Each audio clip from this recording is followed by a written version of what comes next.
Hi.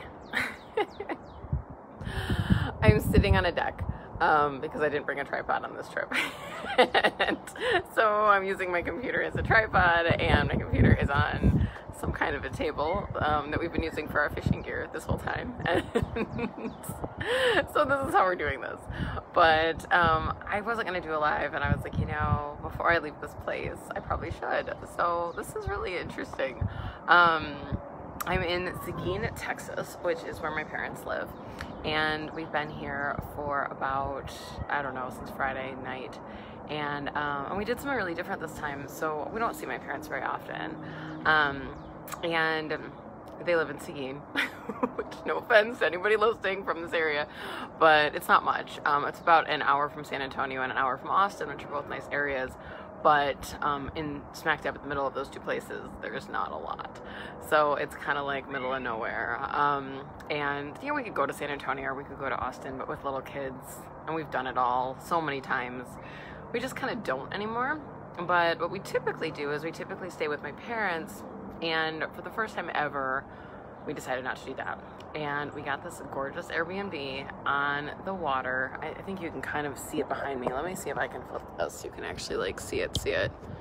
So this is like our view here. No, I don't have access to the jet ski. You just saw. So this has kind of been our like daily view. And it's been really beautiful.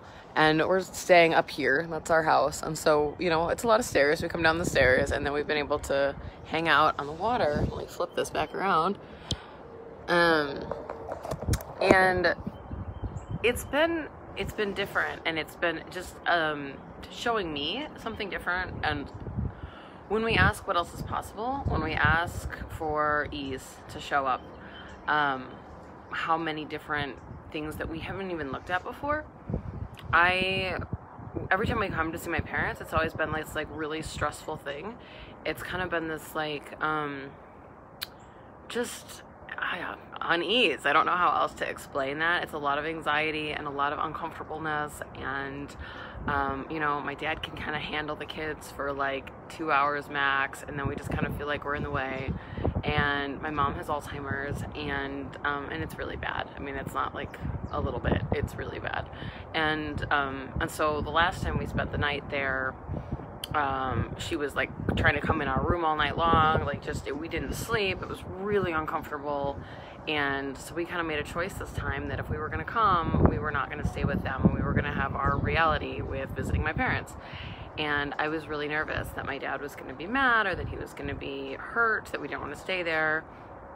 And I think it gave everybody more ease. Like, we were able to kind of be there until it didn't work anymore. He was able to come here with my mom, again, until it didn't work anymore, until it was kind of like they were tired, they left, and we probably only saw them a few hours a day each day. And that was enough. It showed them that like we put in an effort, we wanted to see them, and yet it kind of gave everybody the space that was required. And right, John, how does it get any better?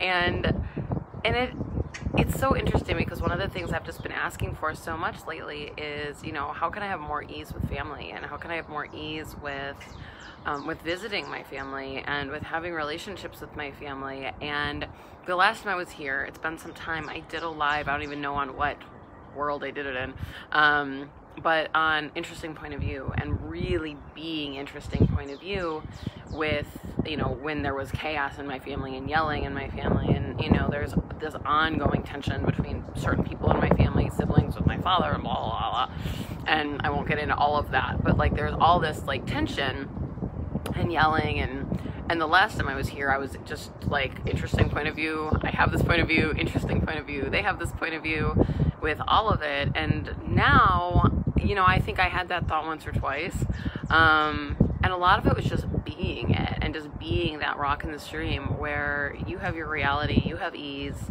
and you don't let anybody change it or take it away, or like nothing and no one has any dominance over you, where you are actually the dominant energy.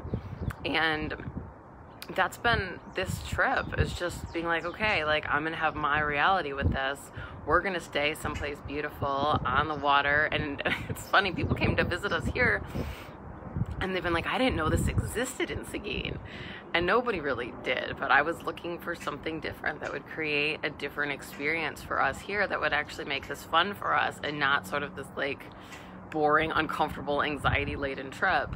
And it has. And we leave tomorrow, and I feel like we did what we came to do. And we did a lot of fishing. My husband caught a very large catfish. No, we didn't cook it. And and it's been really fun. And so, I mean, I tell you all of that because I'm wondering for you, where is it that you've decided you can't have ease?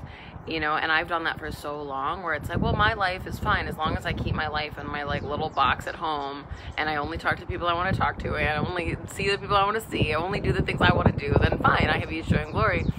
But then, you know, you kind of around holidays or around, I mean, this isn't a holiday, but you hear people talk about like, yeah, I'm fine until I go back to my childhood home, or I'm fine until I have to see my family, or I'm fine until I have to see this one person in my life that, you know, I can't get rid of. And it's, you know, that's when it's hard. And so what if it wasn't? And what if you actually started asking, like, okay, what would it take to have total ease with this? And you could do that with anything, really. You know, like, what would it take to have total clarity and ease with whatever it is that's going on, and create something totally different? And asking, like, what can I do to change this, or where can I be to change this, so that it isn't the same experience that I've had over and over again. So anywhere that you've had, like, you're like, oh, every time I see this person, this is the script. They say this, and I say this, and they say this, and I get mad, and then they get mad. And, you know, anywhere you have that in your life where it's, like, always the same script, and, like, always the same, like, tapes that play over and over again, what if you were willing to actually change it and actually have ease with that? And what would that take?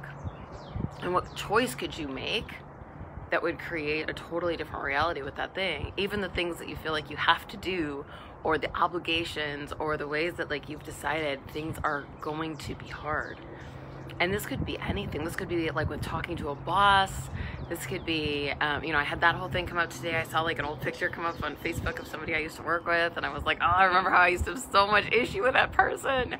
And they're not in my world anymore because I don't work there anymore. But, you know, I remember those things, the triggers, the things that come up where you're like, oh my gosh, that person, or that, you know, that interaction at work, or that interaction with this person in my family, or you know, this one thing, like the one thing, whatever it is for you. And I think most of us have kind of like the one or the few things that like always cause this like, oh, in your world.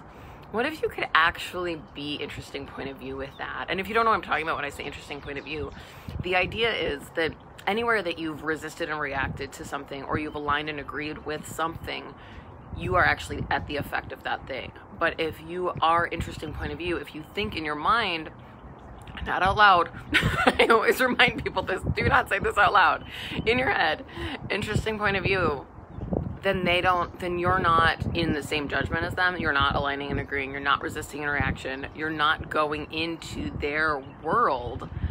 And so after you use it enough and say it enough, and there were things, right, in this trip where somebody said, like, we're not getting any younger, or somebody said that. It was like, interesting point of view. Somebody else said something about, like, oh, you know, money is always the challenge, or something, and an interesting point of view, you know, like, there's definitely things where I actually come into my, like, okay, interesting point of view, and truly have the thought, but there's other times where you just are in total allowance, you know. I mean, there's people in my life who really want me to align and agree with, you know, why this person's doing this thing wrong, or why this isn't going well, or how dare this person does this. I mean, that's like family stuff, right? And there's a lot of that, and I just was interesting point of view with that. So you kind of get to this point where after you say it so much, sometimes you still need to say it and say it and say it in your mind. And other times you can just be the energy of it, where everything just flows through you. You know, I've described it to people before of like just being the wind in the trees, you know, where the tree just like moves with the wind, and it doesn't get knocked over, it doesn't fall down, it just lets the wind blow through it. And you can be like that with judgment, with the way that people put judgment on you, or, you know, judge you, or tell you about all of their judgments, expecting you to align and agree with them, and just let it all flow through you like the wind flows through the branches of the trees. So that's been my experience. I just wanted to share it a little bit with you guys because I have so much joy here, sitting here on the lake tonight, like just being like with the water, with they call this a lake, it's actually the river, but being with the water and the trees, and I'm so grateful for my choices, and I'm so grateful to choose something different for this time, and we will do this again. You know, my husband and I sort of had an agreement that this was the way to do this, and the next time we come, we will probably stay in the same house again or find something very similar. And it's just created so much more ease. And so, going into your week, going into, I guess next weekend's Easter, if you see family for Easter, if you, have other things just coming up with spring break and seeing people and families and all of that. And even if it's not family, even if it's just, having more time with, your family that lives in your house, but, oh, thank you, John. Yeah, the sun is doing some cool things while I'm talking here. I kind of see it in the video, but yeah, anywhere, anything in your life that's coming up with this, just ask, what would it take for me to just have total ease with this, and be willing for whatever shows up. If it shows up like, oh, you could choose this, be like, oh no, I can't, but instead of, coming up with all the reasons and justifications on why you can't, start looking at like, okay, well, what if I chose that? What would that create? What a different, what else is possible here to make everything ease? And it does, I always want to clarify, ease doesn't necessarily mean easy. It might mean more effort. It might mean something else has to happen. It might mean you have to make more plans or figure something else out. But what would create ease is a little different. What is it that would actually create ease for me, for my body, for my being, and just see what it creates. So I think that's all. I just wanted to say hi, but and share with you guys this beautiful space and this beautiful view that we have here. But I hope you guys have an amazing rest of your week. I'll be home. We're flying tomorrow, so I'll be home after that, and maybe I'll jump on here later in the week.